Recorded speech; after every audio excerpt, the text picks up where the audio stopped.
लगता है कि वजीर आजम का कोरोना वायरस के खिलाफ स्लोगन डरना नहीं लड़ना है अमली तौर पर फेल और दो हिस्सों में तकसीम हो चुका है।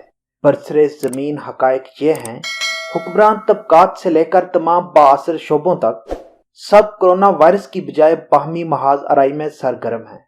जाहिर है कि यह अमल कौम की तकसीम का सबब बन रहा है और ऐसी सूरत हाल में कोई भी जंग नहीं जीती जा सकती। स्लोगन का पहला हिस्सा यानी डरना नहीं भी बरक्स मुस्तमल है। मुल्क भर के अवाम को कोरोना के साथ रोजी रोटी का खौफ भी लाहक हो चुका है। गोया इमरान क़यादत का तर्ज अमल ही अवाम के खौफ यानी डर में इजाफे का सबब बन रहा है। दुनिया के 122 ममालिक इस वबा से नंबरत आजमा हैं और अब वो फाल जिंदगी की तरफ पेशरफ्त जारी रखे हुए हैं, जबकि हम हर हवाले से तरक्की माकूस का शिकार हैं। अब जिस मुल्क की क़यादत का गुजर बसरी महाज आराई और अमल की बजाय बयानात पर हो, उस मुल्क के बदकिस्मत अवाम ऐसे ही मखमसे से दो चार होते हैं। गुज़िश्ता रोज वजीर खारजा शाह महमूद कुरैशी ने सेनेट में कहा, हम सिंध में अपना लोहा मनवाएंगे, पीपल्स पार्टी तैयारी कर ले। उसके जवाब में जनाब बिलावल भुट्टो का कहना था, शाह महमूद मजबूर ना करें कि हम बता दें किसने उन्हें वजीर आज़म बनने का ख्वाब दिखाया। पहली बात तो यह है कि दोनों बयानात का मारूजी सूरत हाल से ताल्लुक क्या है, और यह कि इस जैसे हुक्मरानों के यौमिया बुनियाद पर सैकड़ों बयानात से कोरोना के हर दो मुतासरीन यानी मरीजों और रोजी रोटी से महरूम अवाम को क्या फायदा होगा। सब जानते हैं कि बिलावल भुट्टो जिस बात के बताने की धमकी दे रहे हैं वो बता नहीं सकते। जो मजबूरियां शाह महमूद कुरैशी को दरपेश हैं, वही पीपल्स पार्टी समेत नून लीग को भी दामनगीर हैं।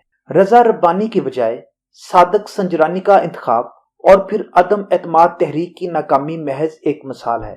कहना यह है कि ऐसे आलम में जबकि आप कोरोना को एक वबा करार दे रहे हैं और अमली तौर पर आप उससे बेनियाज और दीगर मशागल में मसरूफ हैं, तो फिर कौम दुरुस्त तौर पर उस वहमा का शिकार होगी कि आया हुक्मरान जो कुछ कह रहे हैं वो सच है भी या नहीं। यूं हुक्मरान जिसे जंग करार दे रहे हैं उसमें अवाम क्यों कर और किस तरह अपना हिस्सा डालने पर आमादा हो सकेंगे।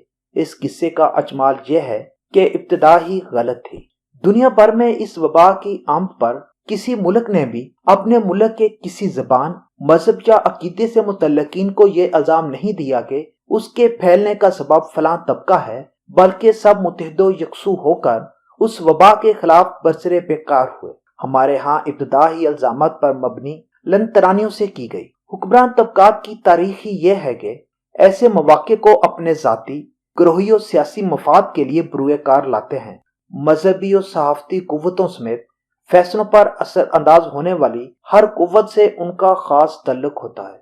उनका असल फन अफरा तफरी या ऐसे इशूज में अवाम को जाना होता है जिसमें दिलचस्पी का सामान मौजूद है। इससे उनका मकसद अपने अज़ाइम की तकमील या खुर्द बुद्ध से अवाम की तवज्जो हटाना होता है। अब जहां चीनी, शुगर, आटा, पावर स्कैंडल से लेकर 100 अरब रुपए टैक्स वापसी के मामले और महंगाई वगैरह जैसे इश्यूज अवाम की नजरों से ओझल हो रहे हैं, वहां कोरोना के नाम पर कौमी खजाना के बेदराग इस्तेहसाल की जानब भी अवाम की तवज्जो नहीं। ये इस मुल्क की कहानी है। आलमी बैंक की रिपोर्ट के मुताबिक जिसके देहात की 80% आबादी गरीब है।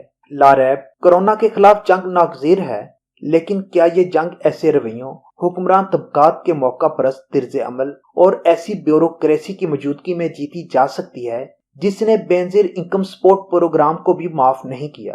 आप जानते हैं कि चारों सूबों और वफाक के ग्रेड 17 से ग्रेड 21 के 2543 अफसरान अपनी बीवियों, रिश्तेदारों, दीगर अफराद के नाम पर गरीबों का पैसा हजम करते रहे। उनमें ग्रेड 21 के 3 अफसरान भी शामिल थे।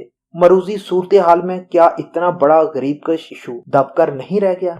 इससे यह भी अंदाजा लगाया जा सकता है कि जिस मुल्क के सरकारी करिंदे इस तरह हफ्से जर में मुब्तला हों, उस मुल्क के बेकसों की हालत मौजूदा इस्तबदादी निजाम के होते हुए कैसे बदल सकती है।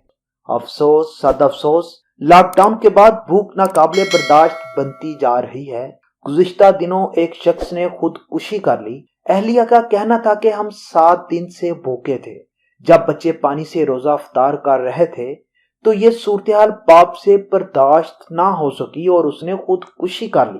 کیا گزشتہ 7 دہائیوں سے اس ملک پر حکمرانی کرنے والی سیاسی و غیر سیاسی اشرافیہ یہ جواب دے سکتی ہے کہ وسائل سے مالا مال اس ملک کے عوام کو خودکشی پر مجبور کرنے کا ذمہ دار کون ہے؟